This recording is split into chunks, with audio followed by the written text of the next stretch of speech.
इतना ही कहूंगी कि एमटीआई एक्ट एक्चुअली है क्या, एमटीआई एक्ट क्यों इतना नुकसान दे रहा है। आप अगर थोड़ा सा भी पीछे जाएं तो छोटी से छोटी बात हर उस हॉस्पिटल में जो कि निजकारी का शिकार हो चुके हैं, इतनी सी भी बात होती है किसी भी गवर्नमेंट एम्प्लॉय से, छोटी सी भी गलती होती है तो उसको उठा के बाहर फेंक दिया जाता है। ये सबसे बड़ा नुकसान है। क्यों? क्योंकि अगर हम मरीज के फायदे के लिए भी बात करते हैं तो वो भी हमारे नुकसान में जाती है, इसलिए कि हॉस्पिटल निजकारी के इख्तियार हो चुकी है। क्यों हम इस चीज के लिए क्यों नहीं शक्ल इख्तियार करते? हमें क्योंकि पता ही नहीं है कि निजकारी के नुकसान क्या हैं। सबसे पहली बात यह है कि निजकारी सिर्फ और सिर्फ मुलाजिम के लिए नहीं है, जैसे किसी मेरे यहाँ पे पहले भी जिक्र किया गया है कि निजकारी हर आम बंदे को इफेक्ट कर रही है। क्यों कर रही है? एक आम इंसान जो कि पहले से ही बहुत ज्यादा गुर्बत का शिकार है, बड़ी मुश्किल से दाल रोटी पूरी कर रहा है। आप मुझे बताएं कि जब जहाँ फ्री पर्ची है वहाँ पे 100, 200 या 500 की पर्ची बनेगी, वो कहाँ से इलाज करवाएंगे? आप मुझे ये बात बताएं कि आम बंदा अपनी दाल रोटी पूरी करे कि अपने गरीब बच्चे को जो कि मुश्किल से अगर बीमार हो ही गया बेचारे को तंदुरुस्ती के लिए धक्के खाता फिरे। प्राइवेट अस्पताल में लोग क्यों नहीं जाते? क्योंकि पैसे बहुत होते हैं। गवर्नमेंट हॉस्पिटल भी अगर प्राइवेट हो जाते हैं तो आम इंसान कहाँ जाएगा? आम बंदा कहाँ जाता है? वो सिर्फ धक्के खाता है। गवर्नमेंट अस्पतालों में अगर वो लाइनों में लग के अगर अपना फ्री इलाज कराते हैं, इनको इस बात की भी तकलीफ है, तो क्या ये होना चाहिए? हरगिज़ नहीं होना चाहिए। तो मेरे भाइयों, मेरे अजीज भाइयों, मेरे दोस्तों, अपने दोस्तों को, अपने रिश्तेदारों को आगाह करें कि ये जो काला कानून है ये बिल्कुल भी मंजूर नहीं है। हमें नामंजूर, नामंजूर, नामंजूर, नामंजूर। ये एमटीआई एक्ट अगर हमें नुकसान नहीं दे रहा था, अगर हमें इसका कोई फायदा नजर आता तो हम प्रमोट करते, लेकिन प्रमोशन के लिए या किसी एक फैसिलिटी के लिए इसका पॉजिटिव होना जरूरी है। इसमें कोई एक भी पॉजिटिव पॉइंट मुझे आप बैठा कोई इंसान बता दे या बाहर से मैं चैलेंज करती हूँ, ठीक है, हम ये तंजीम यही रोक देंगे। इसके नुकसान आते हैं। प्लीज मेरी आप सबसे हम्बल रिक्वेस्ट है, अपने लोगों को, अपने रिश्तेदारों को, अपने इर्द गिर्द हर किसी को बताएं कि एमटीआई एक्ट के क्या नुकसान आते हैं। मैं अकेली या आप सब लोग नहीं, पूरा पाकिस्तान इससे नुकसान उठाएगा, और जो लोग नुकसान उठा रहे हैं वो रो रहे हैं, ठीक है। हम गिरफ्तारी भी दे देंगे, हम अब हर काम करने को तैयार है, लेकिन आप लोग का साथ हमारे लिए बहुत जरूरी है। Thank you so. सबसे पहले हमल भाई बहुत शुक्रिया, आपने मुझे इस प्लेटफॉर्म पर बात करने का मौका दिया। तो सर बात इस तरह से है कि एमटीआई में किसी का भी कोई फ़ायदा नहीं है बेसिकली, ना कोई डॉक्टर का फ़ायदा, ना कोई मरीज़ का फ़ायदा। मरीज़ लाखवार होंगे, आप एज ए डॉक्टर लाखवार होंगे, और सबसे बड़ी बात इज़्ज़त की बात है।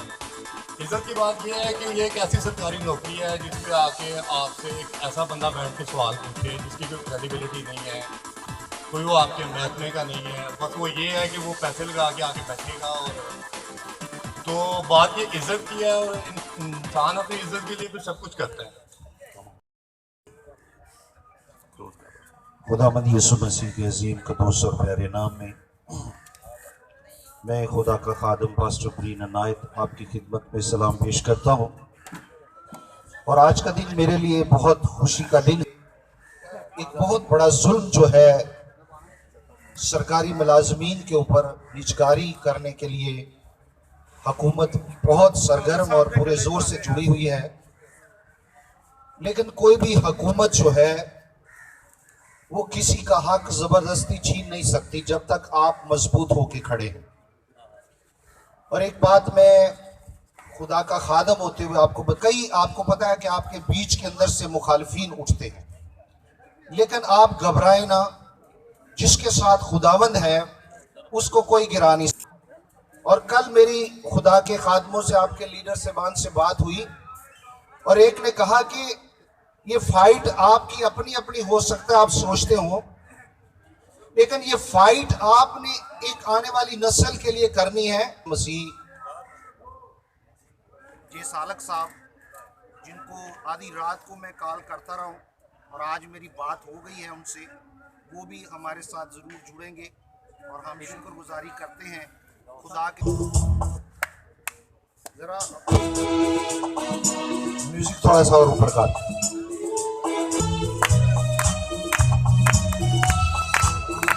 हम निजकारी के खिलाफ आवाज उठाएंगे, करना मानी ये बात हम मर के दिखाएंगे, हम निजकारी के खिलाफ आवाज उठाएंगे, शर्मानी ना ये बात, हम मर के दिखाएंगे, हम निजकारी के खिलाफ।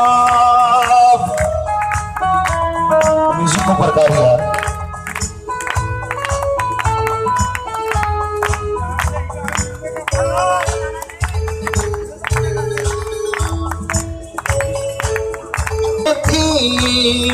तुझसे सबकी इमरान करके निजकारी क्यों लेते हो गरीब की जान।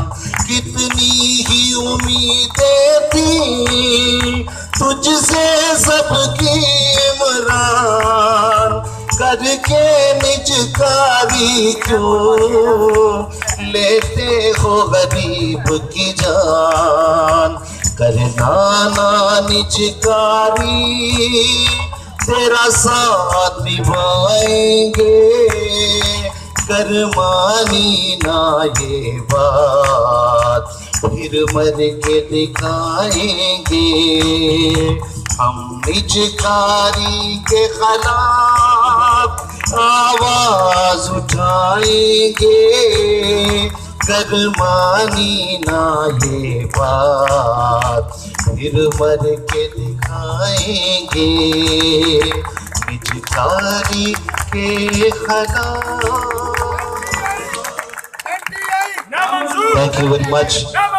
मेरा प्यार, मेरी दुआएं और मेरा साथ हमेशा आपके साथ रहेगा और मैं पूरे जोर के साथ पूरी दुनिया में ये आवाज़ पहुंचाऊंगा आपके साथ मिलकर। आज की सारी लीडरशिप को खास मुबारकबाद और इसी तरह इकट्ठे रहिए और खुदावंद में बढ़ते जाइए। Thank you very much. God bless you.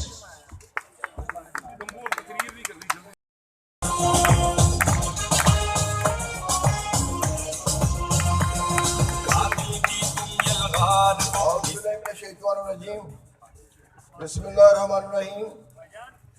Sahib सदर अहमद भट्ट साहब, मलम नीर साहब, आफा साहब, मियाँ गुलाम मयूद्दीन साहब, राव बलाल साहब, साजिद महमूद साहब, मेरी सिस्टर, मेरी बहन YNA दी सदर गुलफाम अंजम साहब और मेरी जान दे, मेरी आन दे, मेरी शान, अस्सलाम वालेकुम। मेरे भाइयों दोस्तों, तब्दीली सरकार गरीब मकाओ मुहिम शुरू कर दी गई। जेरे जिस वक्त पाकिस्तान बनया सी उस वक्त काज़ी आज़म मोहम्मद अली जिन्ना ने फरमाया सी महकमा तलीम, महकमा सेहत बिल्कुल फ्री होगा और हुकूमत की जिम्मेदारी होगी। मेरे भाइयों दोस्तों, पहलियां गवर्नमेंट आईयां जिन्होंने कहा सिटी स्कैन फ्री होगा, MIR फ्री होगा, अलाइव फ्री होगा, बाईपास फ्री होगा।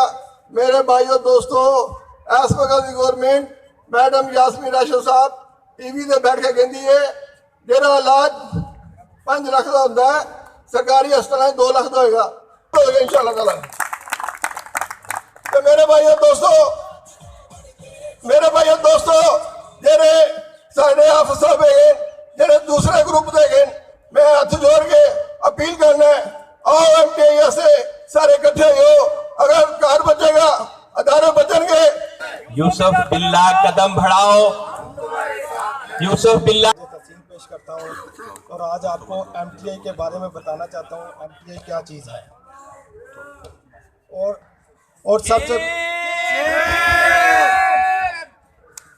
और सबसे पहले MTI के खिलाफ ग्रैंड हेल्थ अलायंस पाकिस्तान खड़ी हुई है।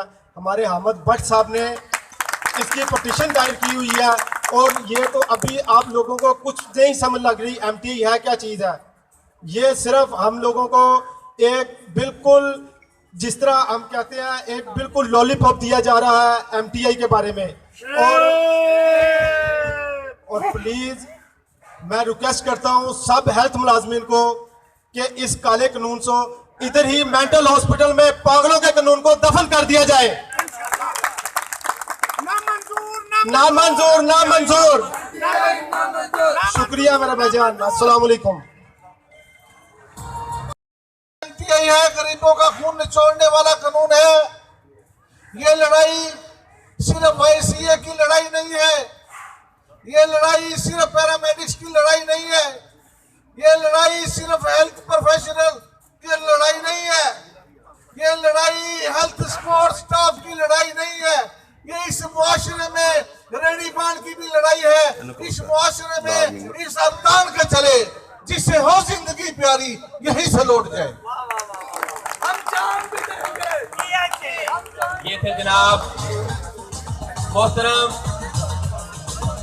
हाफिज अकमल साहब। 2008-12 तक YDA का सदर था मैं। यहाँ शादमंद थाने में मुझे पकड़ा, जंजीरें डाली हुई, डंडे दिखा रहे। मेरे वालिद साहब आए तो वो जो इन्वेस्टिगेशन अफसर कहता है कि जी ये आपका बेटा डरा नहीं थाने में, तो मेरे वालिद साहब ने कहा कि अगर ये डरता तो मैं से खुद गोली मार देता।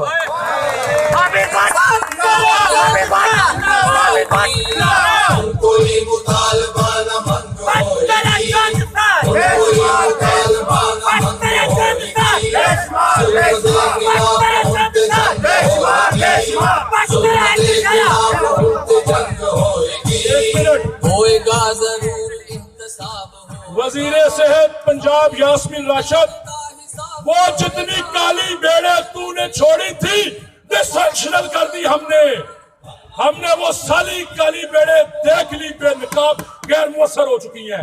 अब तुम्हें खुद लड़ना पड़ेगा। सामने आओ, मैदान में सामने आओ। और ये वो लड़ाई है, मैं यहां कह के जा रहा हूं, ये लड़ाई हम जीत चुके हैं इंशाअल्लाह। इनके पास कोई रास्ता नहीं है हमें रोकने का। अल्लाह ताला की रहमत, उसके करम और फजल से हम जीत चुके हैं। वो जो आधी दुनिया के हाकिम हैं, जो आधी दुनिया के हुक्मरान थे, उन्हें सरेआम खड़े होकर कोई भी शहरी पूछ सकता था कि जनाब ये जो कपड़े पहने हुए हैं, ये कपड़ा आपके जिस्म से बड़ा है, कहां से लिया? यहां सारी कौम चीख रही है, सेहत का हर मुलाजिम चीख रहा है, तुम जवाब नहीं देना चाहते। अगला दे आगे उस इक़्तिदार नू, अगला दे आगे उस इक़्तिदार नू, ज़ालिमा दे लई ज़मीन तंग होएगी। हम मुज़ाकरात में बिलीव करते हैं, सारी लड़ाई के आखिर में भी मुज़ाकरात होंगे। आज जब हमारी मोटरसाइकिल रैली आ रही थी, उसमें यूसुफ बिल्ला साहब और हमारे एक और दोस्त हैं सर्विस से, वो गिरे, टांगों पर चोट आई। ये कुर्बानियां हैं। यूसुफ बिल्ला कदम बढ़ाओ, ये कुर्बानियां हैं। यूसुफ बिल्ला कदम बढ़ाओ, हम तुम्हारे साथ हैं। यूसुफ बिल्ला कदम बढ़ाओ, अब तुम्हारे साथ हैं। अब ये कुछ भी नहीं, तुम तसव्वुर में नहीं ला सकते अहले इक़्तिदार कुर्बानी किस लेवल पे दी जाएगी, तुम सोच भी नहीं सकते। तुम हमारी सरकारी हैसियत खत्म करना चाहते हो, तुम मरीजों से मुफ्त इलाज की सहूलत छीनना चाहते हो, तुम नर्सिंग स्टाफ को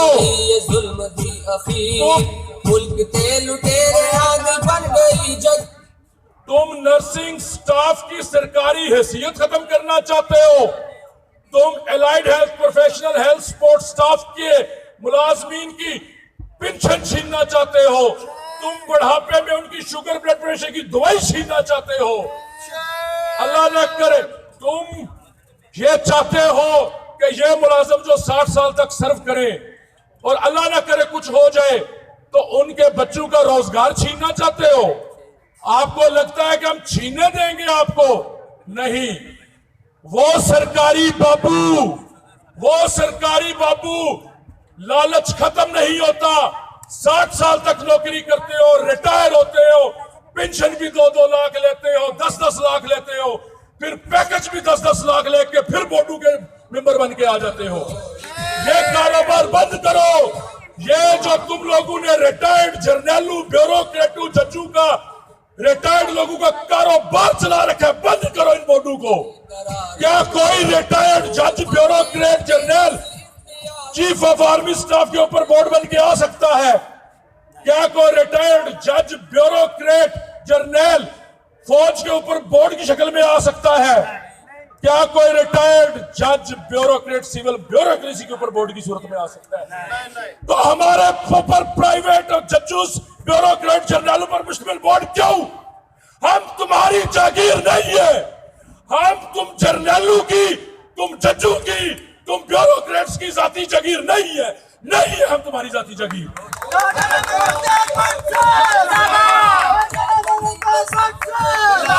और आखिरी बात, जो टीवी पर आके कहते हो कि ये निजकारी नहीं है, जो तुम कहते हो कि सरकारी अस्पताल की सरकारी हैसियत खत्म नहीं कर रहे, ये बातें लिख के दो। तुम कह रहे हो कि इलाज मुफ्त होगा, गरीब मुतासर नहीं होगा, तो वो जो एमटीआई एक्ट का कानून, वो काला कानून जिसे हम काला कहते हैं, उसमें से ये काली बातें निकालो। ये जो तुम बातें टीवी पे कहते हो, ये लिख के दे दो, हमारी लड़ाई खत्म। जो वजीर आजम इमरान खान अपने मुंह से कहता है लिख के दे, जो यास्मीन राशिद अपने मुंह से कहती है लिख के दे, लिख के दे, कानूनी हैसियत में लिख के दे, जुबानी कलामी नहीं, सियासी बयान नहीं, लिख के दो। अहमद बाट कदम बढ़ाओ, हम तुम्हारे साथ हैं। अहमद बाट कदम बढ़ाओ, हम तुम्हारे साथ हैं। जो यार है,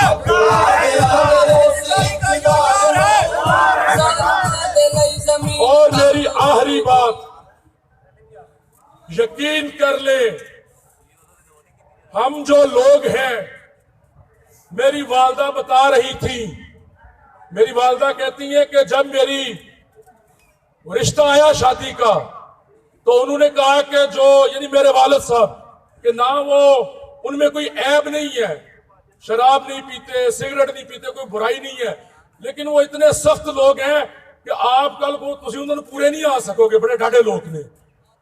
मेरी रगू में वो खून है मेरी रगू में, डरना हमने सीखा ही नहीं। जब मैं